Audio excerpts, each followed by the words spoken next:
तो सांगମାନେ ए प्लेसटा देखिपार एते खूबसूरत प्लेस एते बढ़िया प्लेसटा गुआरे अच्छी गुआरे कौ जगह आपण मो वीडियो कंटिन्यू देखते रुहतु तो मुझे आपण वीडियो सब सब कथा कहि शेयर करी चलतु मो वीडियो स्टार्ट करुँच कौन कौन।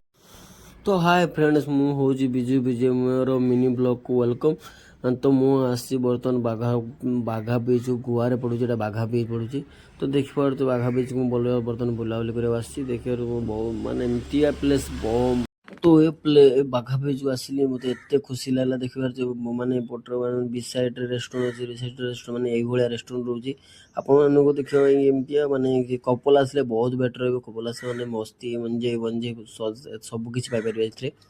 बीच साइड देखिए भाया बीच साइड बाघा बीच मैंने मजा लेपारे बहुत बढ़िया तरह मजा लेपारे। तो मुझे देखिए आप बुलूची अलरेडी पूरा बहुत भल एंजय बुलूची बुलाबुली कर पानी बहुत रू पड़ी बर्तमान मुझे आसनी पानी साइड को देखो पूरा लेखा देखा बाघा बीच साइड लिखा मुझे आसनी पानी भर को पानी बुलाबुली करदेली मत बहुत भल खुशी लगे पानी तो पानी रे बोली सरी मुझे बाहरी रूम को घर को रूम को जावाई रूम को जावा देखिए यही किसी देखा बहुत बढ़िया देखा।